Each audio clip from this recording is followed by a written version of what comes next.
ఈరోజు బాలాల గ్రామంలో నిర్వహిస్తున్న స్వచ్ఛ భారత్లో కార్యక్రమంలో భాగంగా మనతో మాట్లాడుతున్నారు తెలంగాణ రాష్ట్ర tourism development corporation chairman Patel Ramesh Reddy గారు. సార్ నమస్తే, చెప్పండి.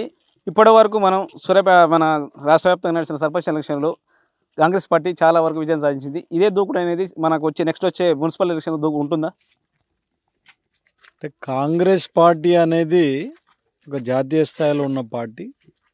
ఈరోజు రాష్ట్రంలో కూడా అధికారంలో ఉన్నాం. మరి నిన్న జరిగిన సర్పంచ్ ఎన్నికలలో కూడా దాదాపుగా 70-75% పైగా ఈ నియోజకవర్గంలో కానీ, జిల్లాలో కానీ, రాష్ట్రంలో కూడా గ్రామ పంచాయతీ ఎన్నికలు గెలవటం జరిగింది.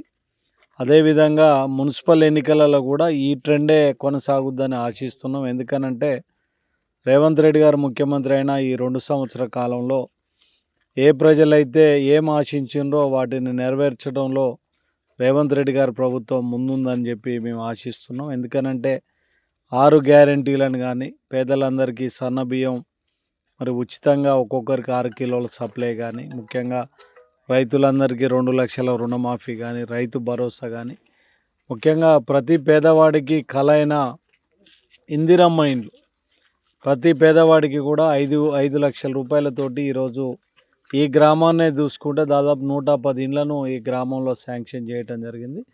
బ్రహ్మాండంగా ఆ స్కీమ్ కూడా జరుగుతుంది. కాబట్టి ప్రజలందరూ ముఖ్యంగా పట్టణం కానీ, పల్లెల్లో కానీ ప్రజలందరూ కూడా ఈ ప్రభుత్వం వైపు మరి ఉన్నారు, ప్రభుత్వంతో ఉన్నారని కూడా తెలియజేస్తూ రేపు జరగబోయే ఎంపీటీసీలు కానీ, జెడ్పీటీసీలు కానీ, మున్సిపల్ ఎన్నికలు కానీ బ్రహ్మాండంగా కాంగ్రెస్ పార్టీని మరి ముందుకు తీసుకెళ్తారని ఆశిస్తున్నాం. సార్, ఒకప్పుడు మామూలుగా చెప్పాలంటే కాంగ్రెస్ పార్టీ రేవంత్ రెడ్డి రాకముందుకు ఏ విధంగా ఉంది, రేవంత్ రెడ్డి వచ్చిన తర్వాత ఏ విధంగా, రేవంత్ రెడ్డి కాంగ్రెస్ పార్టీ అధికారం రావడానికి one of the main reason Revanth Reddy గారు. దీనిపై మీరేమంటారు సార్? అందులో ఎలాంటి అనుమానం లేదు. రేవంత్ రెడ్డి గారి కంటే కాంగ్రెస్ పార్టీని ఇక్కడ చూసుకున్నట్టయితే రేవంత్ రెడ్డి గారు పిసిసి అధ్యక్షుడు కాకముందు ఏ విధంగా ఉంది, అయినాక ఖచ్చితంగా ఆయన ఒక ధైర్యంగా ముందుకెళ్ళే నాయకుడు, ఒక బలమైన నాయకుడు. ఈరోజు ముఖ్యంగా రాష్ట్రంలో ఉన్న యువతను కానీ, కేసీఆర్కు వ్యతిరేకంగా, బీఆర్ఎస్కు వ్యతిరేకంగా ఉన్న శక్తులన్నిటిని కూడా ఒక తాటి మీదకి తీసుకొచ్చి ముందుకు నడపటంలో అటు ప్రతిపక్షాలను కానీ, ఆనాడు ఉన్న ప్రతిపక్షాలను కానీ, కుల సంఘాలను కానీ, కమ్యూనిస్టు భావజాలం ఉన్న వాళ్ళందరినీ కూడా ఒక తాటి మీదకి తీసుకొచ్చి ధైర్యంగా కేసీఆర్ను, బీఆర్ఎస్ను ఎదుర్కొని కాంగ్రెస్ పార్టీని విజయం వైపు తీసుకెళ్లిన నాయకునిగా రేవంత్ రెడ్డి గారిని మనం ఖచ్చితంగా చెప్పొచ్చు. సార్, మీ అన్నగారైన శ్రీధర్ రెడ్డి గారు, ఎన్ఐ గారు ఉన్నారు. స్ప్రెడ్ ఇండియా ఒక సంస్థని సృష్టించి మనం ఈ బాలాల గ్రామంలో ఎక్కడ ఏ గ్రామంలో లేని విధంగా ఇక్కడ కంప్యూటర్ స్కూల్కి సంబంధించిన అనేక రకాల కార్యక్రమాలు, అభివృద్ధి కార్యక్రమాలు కానీ, మన గౌట్ కాలేజీలో చాలా రకాల బిల్డింగ్లు కానీ ఇన్ని చేశారు కదా సార్. ఈ స్ప్రెడ్ ఇండియా ద్వారా ఇంకా మనకు స్కూల్లో, ఈ బాలాల స్కూల్లో ఇంకా చేసే పనులు ఉన్నాయి సార్? ఇది నిరంతరంగా సాగే ప్రక్రియ. అంటే సోషల్ సర్వీస్ అనేది ఎప్పటికీ కూడా ఇది పూర్తి అయిద్ది అనేది కాదు. ఎందుకంటే మనలాంటి ఒక మధ్యతరగతి ఉన్న దేశంలో ఈరోజు స్కూళ్ళకు కానీ, ఇటు గ్రామాలకు కానీ, ప్రజలకు కానీ అవసరాలనే ఎప్పుడు కూడా ఉంటాయి. ఈ పేదరికం ఉన్నంతకాలం కూడా ఈ సంఘ సేవ చేసేటోళ్ళు అవసరం అనేది ఉంటుంది. ముఖ్యంగా మరి శ్రీధర్ రెడ్డి గారిని తీసుకున్నట్టయితే ఈ గ్రామానికి కానీ, ముఖ్యంగా స్కూల్కు సంబంధించి తన సొంత నిధులతోటి దాదాపుగా 2 కోట్లకు పైగా వెచ్చించి, ఇక్కడ చూసినట్లయితే ఆ రోజులలో మేము ఎకరం స్థలం కొని స్కూల్కి ఇవ్వటం జరిగింది. ఈరోజు దాని విలువనే 1.5 పైన ఉన్నది.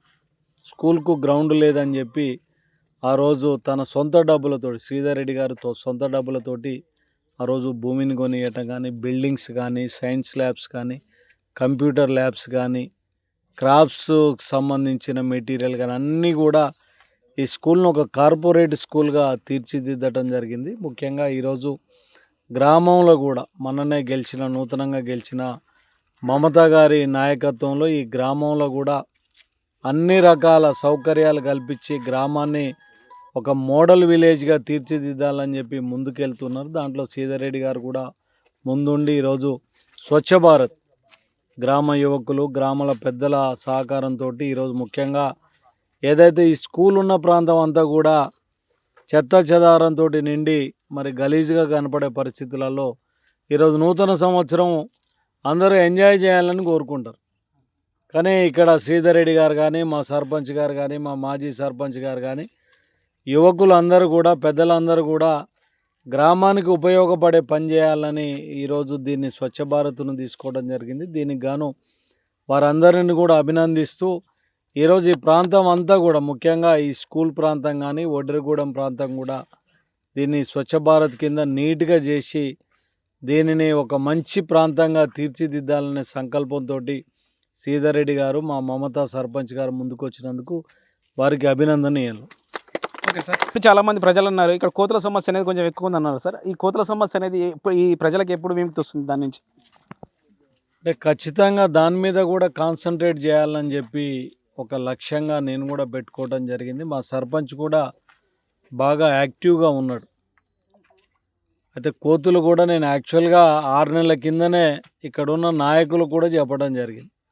కోతికి 100 రూపాయల 1000 150 రూపాయల చొప్పున కోతుల్ని పట్టేటోళ్ళు కూడా ఉన్నారు. కాబట్టి అవసరమైతే 50,000 1,00,000 రూపాయలు నేను మా అన్నయ్య శ్రీధర్ రెడ్డి గారు సొంత నిధులు వెచ్చిచ్చైనా ఈ కోతులు నిర్మూలించాలనే దాంట్లో ఉన్నాం. నేను మా సర్పంచ్ గారితో కూడా మాట్లాడి ఈ నెల 2 నెలల్లోనే 1,00,000 రూపాయల బడ్జెట్ మా సొంత నిధులు దీనికి కేటాయించి ఈ కోతులను కూడా నివారించే దాంట్లో ముందుంటాం. అంతేకాకుండా గ్రామానికి సంబంధించి అన్ని కార్యక్రమాలను కూడా చేస్తాం. నేను కూడా మరి ఈరోజు నిర్ణయించడం జరిగింది. ఈ స్వచ్ఛ భారత్ అనేది ప్రతి 3 నెలలకు ఒకసారి నేను కూడా పాల్గొనాలని చెప్పి ఆలోచిస్తున్నా.